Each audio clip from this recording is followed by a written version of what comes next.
guys, it's Grauph. It's November 27th, 2022, day 331 of burpees. I have 1 week left. 100 a day, 50,000 burpees.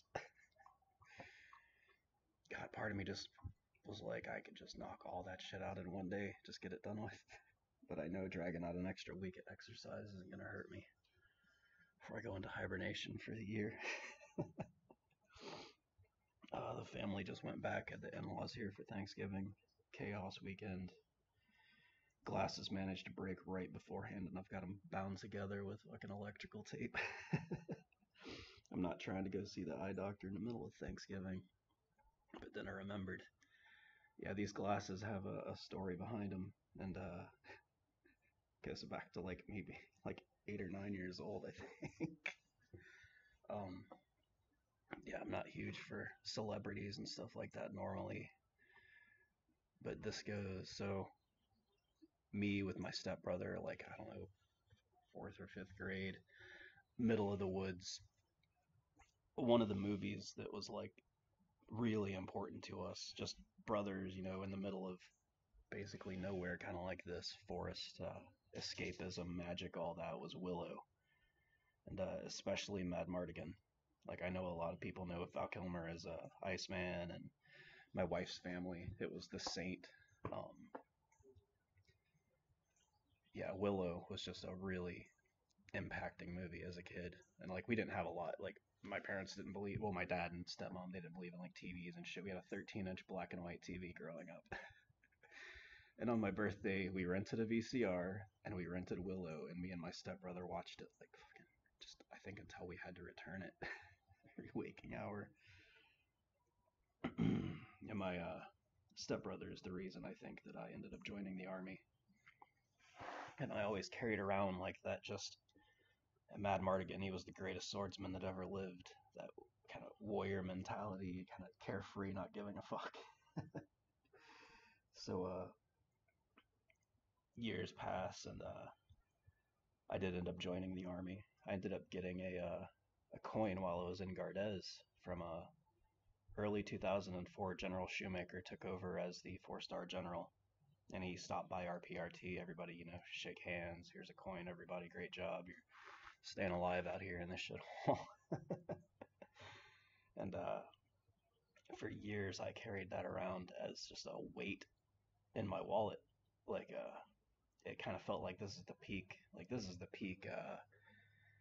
Congratulations, you're gonna get from a job after you leave the army when the general of the army is giving you the chief of staff giving you his coin. You're not gonna go to some little business get a employee of the month at Burger King or something. But I don't know if that held a lot of the depression, but it definitely was a weight and a reminder. Every time I took out my wallet, you know, I could actually feel it in there. It left an indent, and it would trigger. Sometimes it would trigger bad memories, sometimes good, but it always reminded me, like, oh yeah, Afghanistan. Like, I went through that shit, and for a long time I hadn't dealt with it. It wasn't until last year or so when I really started deep diving into what parts of that bothered me. So yeah, jumping forward, my wife, her sister was out in school, and I guess it was like Seattle. Vala's going up there to give a presentation, like a graduation presentation or something, and she happens to be in the position where she is like the lead that's going to host this assembly for the school. And my wife's family was massive Val Kilmer fans, like just from the Saint. It was just a really like family bonding stuff with him, the humor and stuff like that. So she manages to get in and like talk with him for a little bit, and he's really impressed. She's really on top of everything, punctual. Everything was done when it comes to work related stuff, and it happened that his personal assistant was on leave or whatever down in Florida for a while. She ended up becoming his personal assistant, which was a lot. She was going to finish her master's degree at school, which she still did. She's in between the moment of having to go back to the UK because she's not a citizen. She was here under her school educational visa. Um, So there for a couple of months, we're me and my wife doing nothing. I'm doing yard work and shit. We're scraping by, and she's calling us like 3 in the morning, like, oh my god. I just had to drive his car to go pick him up at the airport, and he's just driving like supercars to go pick up Val Kilmer from the airport and calling us, having moments. But it became cool, like it's just part of a thing, and we couldn't talk about any of it because this was before he had announced his throat cancer, and that was why he really needed a assistant. Like it was a lot of work, and he got through a lot. He had gotten better prior to his voice going. So we got a call, and this is just part of life now. We know she's got a crazy exotic life going on, and we're still doing our normal shit. And she's like, "Hey, Val's gonna be down at the Tampa Comic Con, and invited you guys if you want to go." And like he doesn't even know me and my wife. We're huge nerds. We would have gone anyway, but we were in the like scraping by week to week to cover rent and dog food and shit at the time. Um, so we're like, hell yeah, free tickets to go to Comic Con, and we're being invited by Batman. So we jumped on it. We get on there. We had to go pick up wristbands at the hotel next to it. We wandering around, and so we go in to see him, and it clicked, like I could actually hand this off. Like in that moment, I realized I could hand this coin off to him and just close this loop of him inspiring me and my brother encouraging me and inspiring me to join the army, and then just letting that weight go. And I was like, hell yeah, I'm just gonna give him this coin. I brought it up. He didn't realize who we were at first. Being my wife's sister, he hadn't seen us or anything. And I just hand him the coin. He's like, wow, I haven't seen one this high before. Like you see some like battalion coins. You might see like a 1-star general from the post might give out a coin or something. But I told him I'd get him the story behind it through Jess. She'll take care of that. And then he was like, oh, and he realized, and he kind of stopped up the line. So at Comic Con, he's behind this curtain. All the little celebrity signing booths are in their own little curtains, and his girls had walked us through to meet, and he kind of stops everything and pulls us behind. He's like, come on, let's get pictures. And he pulls me and my wife together, and he's got the lady there with the camera, and he starts turning us a little, and we do like 3 turns with him. He just spins us around like 3 times. And by this time, I'm just like cracking up. I'm like, okay, so this isn't serious at all.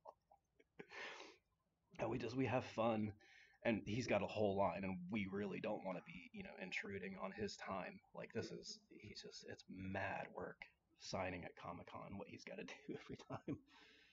So we wander around a while. We went and sat through Carrie Elwes. He was there giving a like I guess a speaker panel or something, and he was telling stories from like Princess Bride set back with Andre the Giant shit. Like that day was amazing. So we go back and we're like, we're gonna go tell him thanks. We had a great time and all. He's like, why don't you guys come back tomorrow? And I look at my wife, and like we just had that glance of like we don't even have fucking gas money right now. Like and I don't know if I mouthed gas to her or something. And I also have my son coming, my middle son. Well, he was my youngest at the time, staying with us the next day. He's like 16, 17.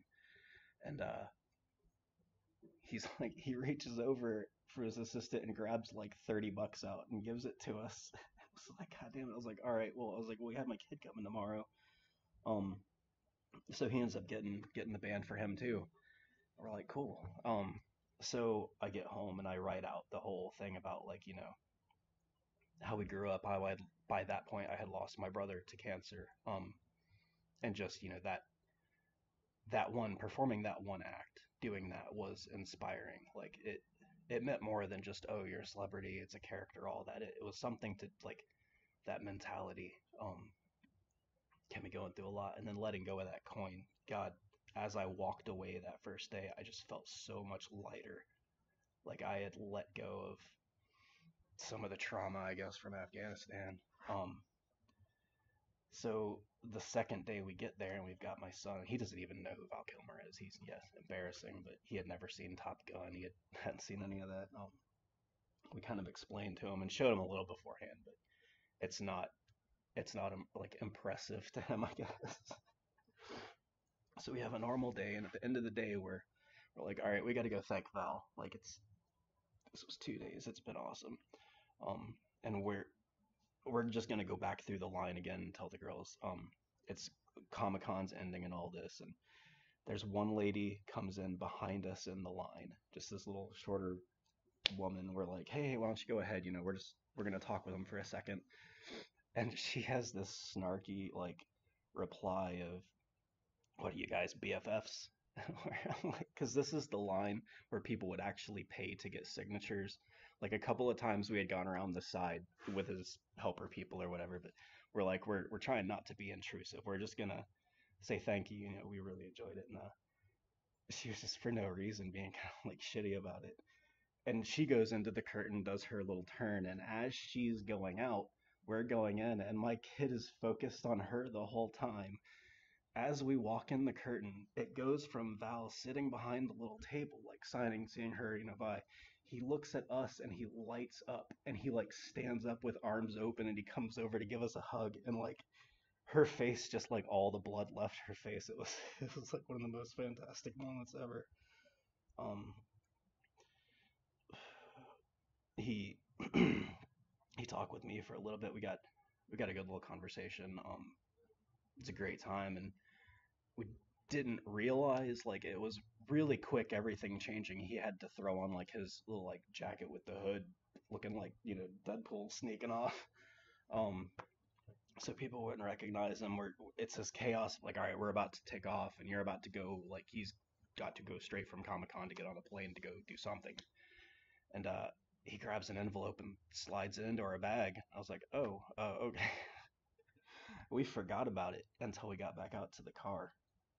Yeah, and then that was enough to get my eye exam and this pair of glasses right here. Roundabout story of how Val Kilmer bought me a pair of glasses and didn't know it.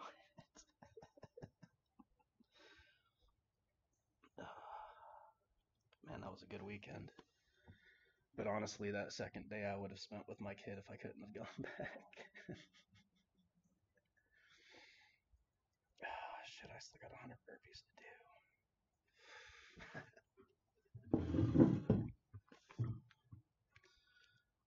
Life will circle back around, guys. Just fucking hang with it. Nice easy 100.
49,400 year to date.